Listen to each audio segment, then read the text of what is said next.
The Community Health Improvement Plan was officially launched in 2016, and we had a desire. We have done for many years studies periodically of what are some of the major health issues in Midland County.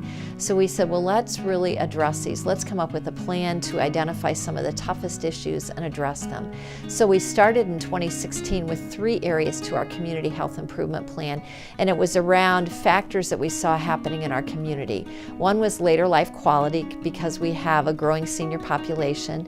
Another was substance use disorder, because we've certainly seen opioid use growing. We've seen, just some incredible challenges when it comes to substance abuse. And then the final one was healthy weight, because we saw that about 1/3 of our population was obese and about 25% engaged in no physical activity. So a number of factors led us to choose those 3 areas to start with. So we started with those in 16, and then last year we added a 4th area, and that was mental health. So today we're going to highlight one initiative from each of the 4 areas, but please know that there are comprehensive plans and a number of things happening in each of those 4 areas.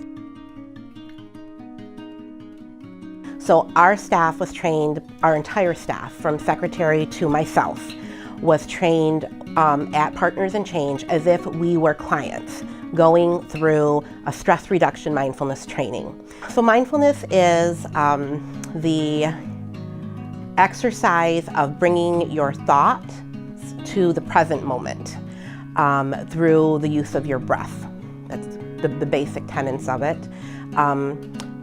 A lot of mindfulness is used for stress reduction, for pain control, can use to treat post-traumatic stress disorder, because it brings, by bringing your mind to the present moment, it takes you away from worry, which occurs when you're thinking about future unknowns, and it takes you, bringing it back to the present, takes you away from anxiety points, which may come from a past experience, reliving a memory, reliving a tragic event.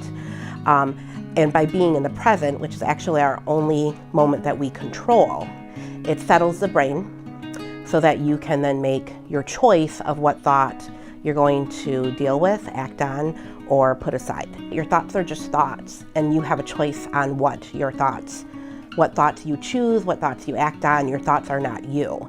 And for so many of our students that come traumatized by circumstance, traumatized through generational poverty, they feel pretty oppressed on a daily basis. So the fact that they can control their every choice with just a breath and just a moment has really empowered them. All seniors are going to have the same problem, and a matter of balance is managing concerns about falls. And you don't think of these things when you're young, and your equilibrium takes you wherever you want to go, and then all of a sudden you say, hey, whoa, what's happening here? And what's happening is you're aging. And a big part of it is to get people moving. They're afraid to go out and walk because they're afraid they're going to fall. And so I think it's invaluable. I think it's very important for seniors to continue with their aging in the healthiest way possible. And falls account for a lot of seniors ending up in the hospital. And that's certainly something we don't want to do. And so it's very, very important. So we have a big concern, maybe when you or I go to the grocery store, is budget. We're always thinking, is how much am I going to spend this week? And it's really hard to eat healthy. So being a dietitian, wanting to feed people and trying to teach people how to feed themselves, we have to think of ways where we can do that that's affordable for individuals, and it's a process that they can take with them, not just now, but that they can take with their families. They can take it on forever, to the rest of their life. So this is why we do Plot to Plate. So we are able to teach individuals to sustain healthy life goals and take it back to their family and continue on, so to speak. So the garden is part of a plot at the Midland Community Center. And they have 20 plots, so it is regularly visited by multiple community members. And what we're doing is we're connecting the plot that we are renting with the kids that go to the community center. So some of them are part of the after-school program, some of them will be part of their summer programs. So the gardening piece obviously is very crucial, but we don't just want to hang out in the garden. You know, we have an opportunity here where we're already hands-on, we're already digging, getting dirty in the garden, where we can add this really good educational piece.